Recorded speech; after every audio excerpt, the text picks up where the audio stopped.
Ako po si Priscilla Nino Maniago, taga dito sa Barangay Concepcion. Dito sa community, meron akong papel sa barangay.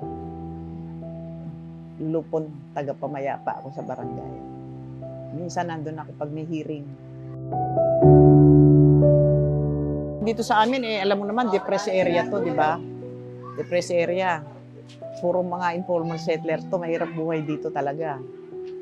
Yun. Dito, pagka hindi ka kumayod, wala.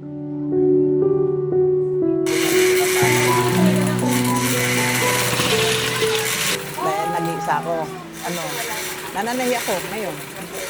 Repair. Pasupot-supot lang ang tahi ko. Hindi naman firme ako nakaupo rito. Nagtutupi nga ako ng pantalon, 40 pesos lang sinisingil ko. Nagpapalit ako ng zipper, 60, 70, gano'n. Barya-barya. Pero tinutulungan naman ako ng mga anak ko. Suporta naman ako sa mga bata, mga anak ko.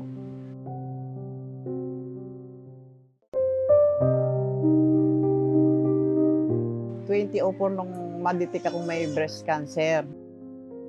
Akala ko mamatay ako sa chemotherapy. Doon ako nahirapan sa chemo. 6 na chemo yung inabot ko. 6 na chemo. So para akong papel nun. Para pagkahinangin ako, mamamatay na ako. Ang payat-payat ko nun kasi hindi ako makakain pagka isang chemo. Hindi ka makakakain talaga. Suka ako na suka, ganun.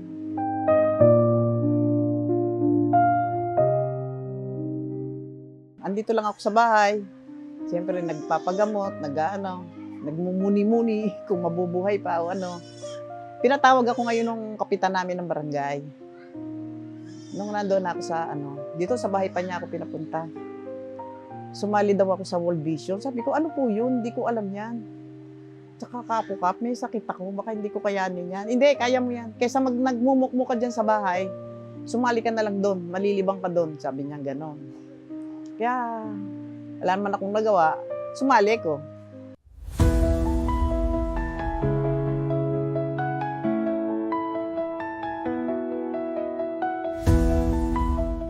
Unang-unang napuntahan ko yung NAI Cavite.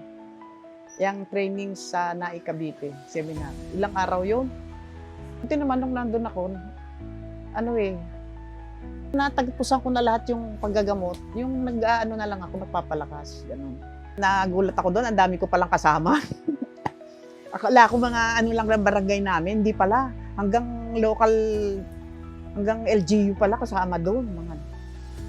Mga doktor, nurse, teacher, mga barangay official, nandun. Buti, mga kakilala ko naman sila lahat.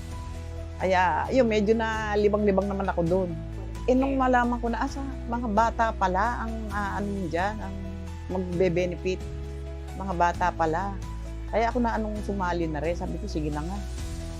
Dito nga sa amin ang pilot, pilot yung unang-una dito. Dito sila nag-recruit, dito sa lugar ko.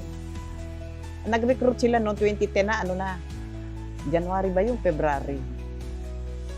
Kasi nung una pa lang, hindi naman nila ako kinuha pang coordinator. Parang lang, wala pa yung mga CM, wala pa yun. So, nag-muna kami ng mga bata noon yung nag-recruitment nga kami ng bilang ng bata. Buong Concepcion, hindi lang dito. Nagbabahay-bahay kami, naghahanap kami ng bata na qualified. Yung edad na 5 years ba yun? 5 years hanggang 8, ganun. Yun nung magka-cancer ako, yun lang pinakamahirap na gusto ko na sukuan. Yun. Pero ewan ko ba bakit napunta ako rito sa World Vision. Dito ako parang kumuha ng lakas Tignan mo, 70 years old na ako. 20 years na akong survivor ng breast cancer. 20 years. 2004 pa ngayon 2024. Yung sa pag-aalaga ng mga bata, sabi ko, ganun pala kung alagaan ng mga bata. Minomonitor mo sila kung nag-aaral sila. Importante siyempre, yung edukasyon sa mga bata. Yun ang sa World Vision, education. Yun ang mahalaga. Kamukha dito, pagka meron akong nalaman bata na hindi nag-aaral, sabi ko, hindi ka baka ako nanghihinayang sa panahon na sinasayang mo, hindi ka nag-aaral. Yung sa ano, Brigada Pagbasa, dito sila lahat nagbibrigada eh. Dito ko na lang pinapabasa.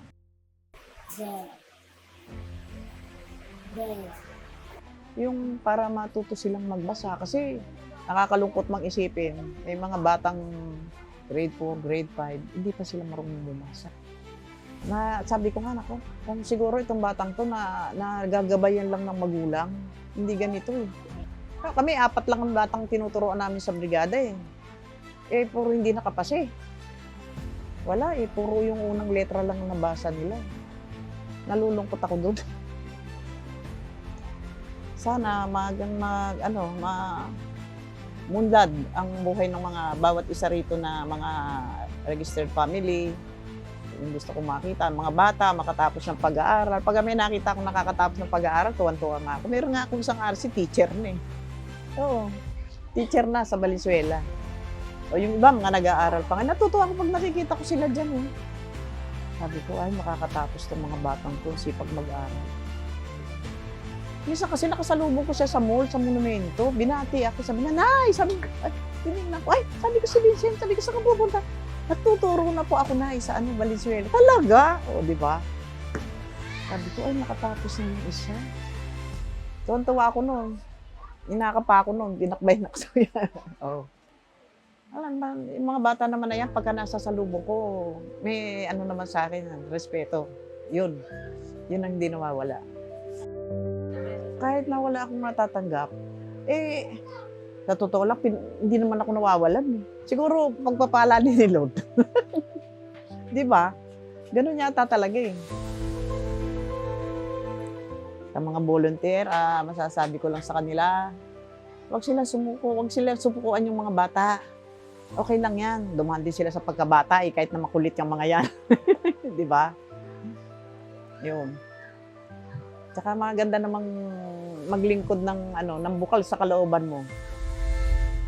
Maraming salamat sa World Vision.